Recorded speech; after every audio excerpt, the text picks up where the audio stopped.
Lalu untuk yang kedua, kita kasih nama untuk yang kelas eksperimen. Kita kembali lagi ke data yang view, maka namanya akan berubah. Untuk label datanya nanti bisa dilihat setelah hasilnya itu selesai. Sebentar.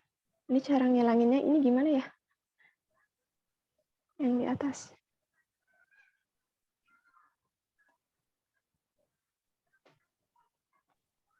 Nah, di sini kita klik yang analyze, maka ada pilihan beberapa, kita pilih yang kedua, yaitu descriptive statistik, untuk mencari mean, median, dan yang lainnya.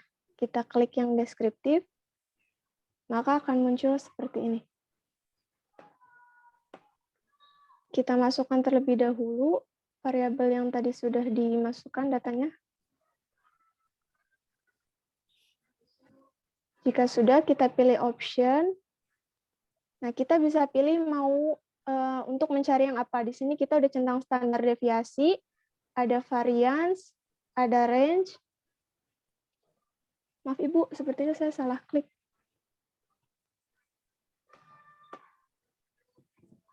Standar.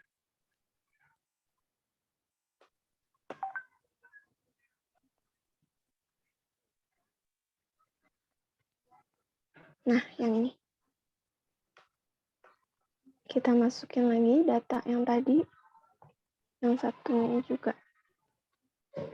Lalu kita pilih yang statistiknya. Kita bisa centang di sini ada mean-nya, terus ada median, ada modusnya, terus yang ini ada standar deviasi, ada misalnya nilai yang terkecil ataupun terbesar, dan variance-nya. Kita klik continue. Karena kita juga mau menyajikan data dalam bentuk tabel ya, kita bisa klik yang charts, lalu kita pilih yang bar. Maksudnya diagram batang. Kita klik continue, baru kita klik OK.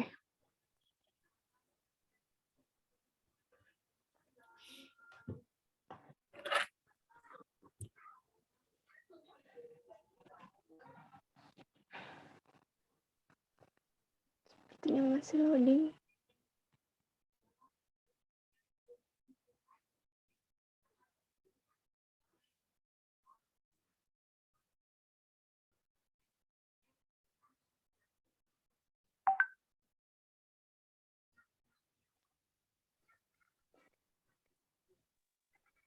Kok datanya nggak mau keluar ya, Ibu?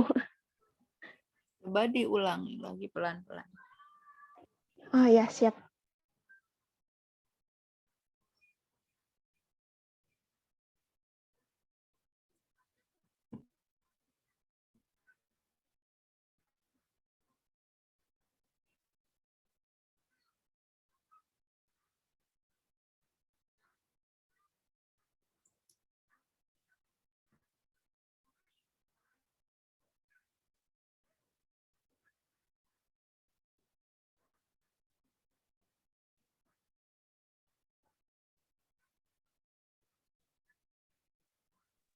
Ini datanya sudah terlihat, Ibu.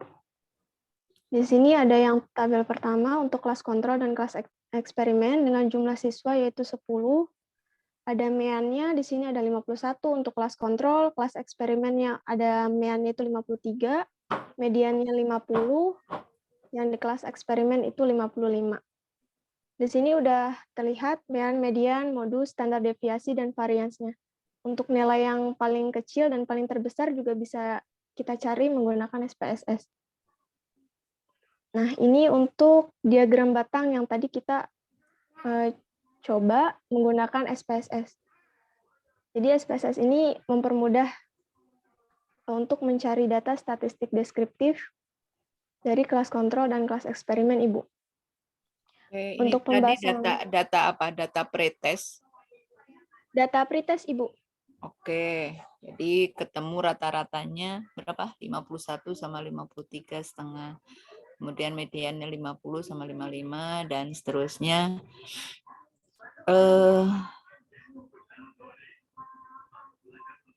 Terus kalau punya data yang seperti ini apa artinya?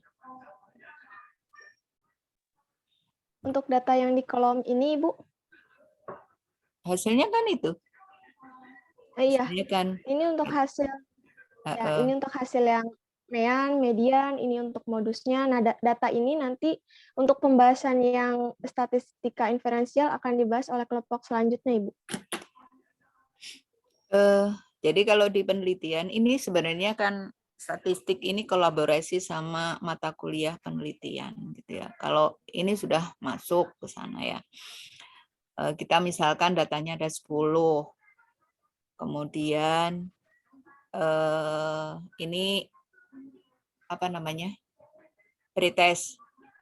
Jadi sebelum pretest itu sebenarnya ada proses-proses bahwa tesnya itu harus valid, tesnya dan seterusnya itu. Tapi saya nggak bahas ke sana, tapi langsung ke sini.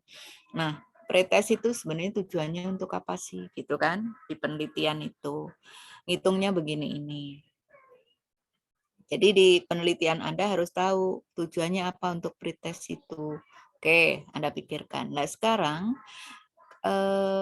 kita dapat rata-rata, median, modus, standar deviasi, kemudian varian. Apa sih maksudnya ini? Gitu.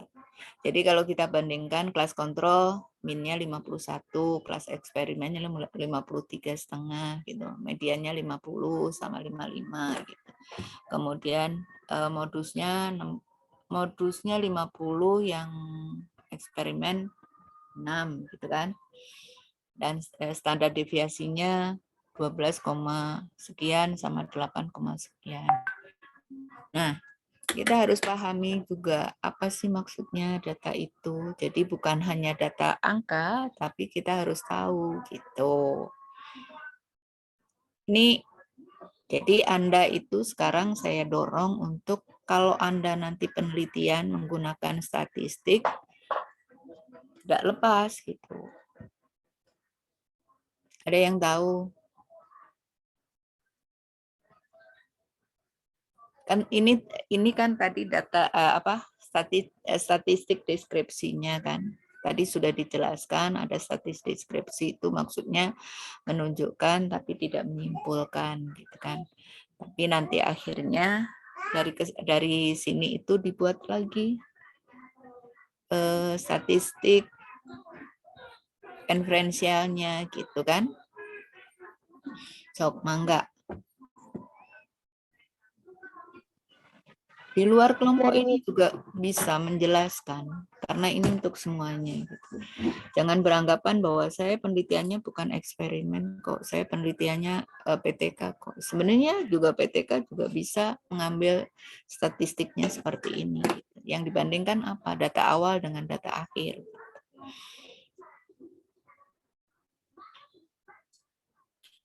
Tuh. Ada yang jelaskan? Terus komentar lagi. Tadi dijelaskan datanya itu cuman berapa? 10 kan ya. Kemudian dibuat data untuk klasikal atau data pengelompokan gitu ya. Nah, kalau datanya 10 itu nggak perlu untuk pengelompokan. Dan di sana sebenarnya ada aturan gitu ya. Datanya biasanya ada buku-buku statistik, datanya di atas 200 gitu. Tapi ini kalau 10 ya langsung aja seperti ini. Jadi data statistik diferensial ini, deskripsi ini bisa juga digunakan untuk Anda mengolah data pada penelitian PTK. Tuh. Nah, ini kan ini kelas apa namanya? Tes awal. Tes awal itu kan selain untuk mencari pengetahuan atau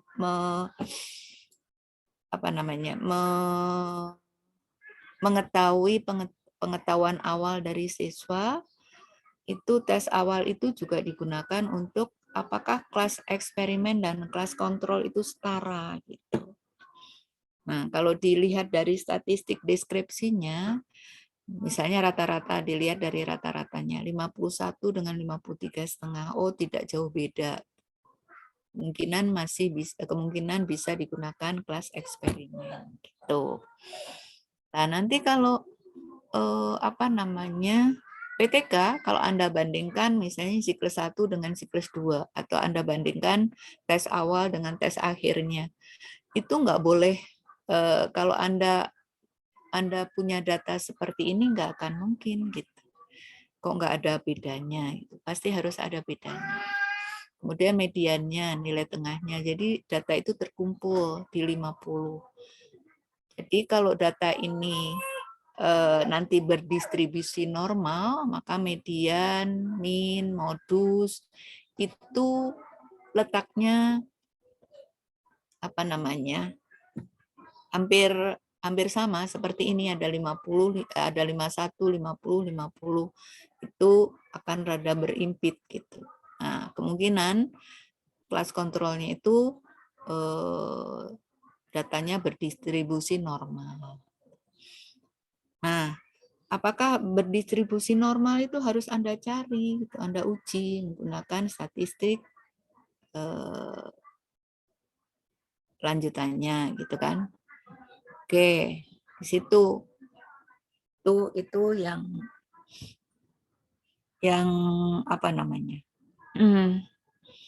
mengartikan atau membaca atau memaknai dari data statistik itu.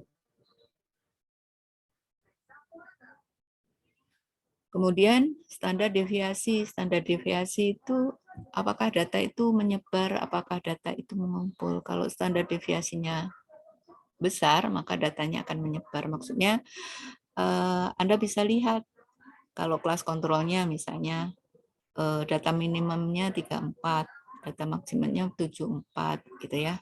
Ini selisihnya jauh gitu. Kemudian kalau kelas eksperimen data minimumnya 42, data maksimumnya 63, selisihnya dekat. Maka ini variansinya pasti lebih kecil daripada kelas kontrolnya tadi. Bisa dilihat seperti itu. Jadi data itu menyebar atau data itu mengumpul. Nah, data yang baik yang seperti apa? Kalau untuk prestasi datanya itu harus mengumpul gitu. Tuh. Oke.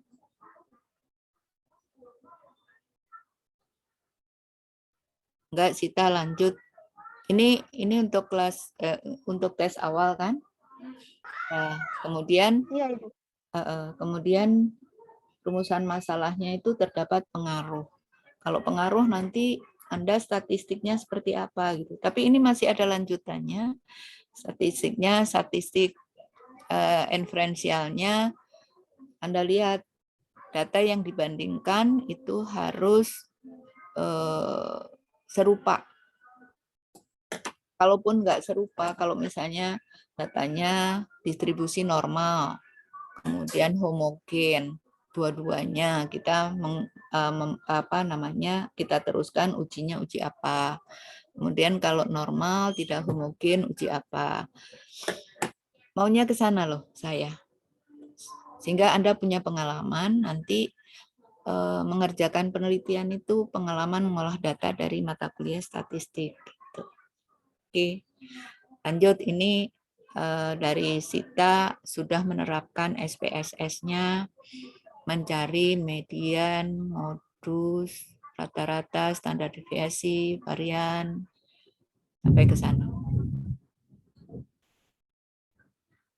Maka di penelitian nanti boleh menggunakan itu, boleh, tapi tergantung pembimbingnya. Kadang disuruh membuat manual. Jadi kalau disuruh membuat manual, ya manual yang Anda gunakan gitu. Oke. Sampai sini saya sudah memberi penjelasan, mudah-mudahan dia dicatat sama Anda gitu. Oke, lanjut. Lanjutannya Ya, kemana? lanjutnya sama kelompok selanjutnya, Ibu. Sebentar.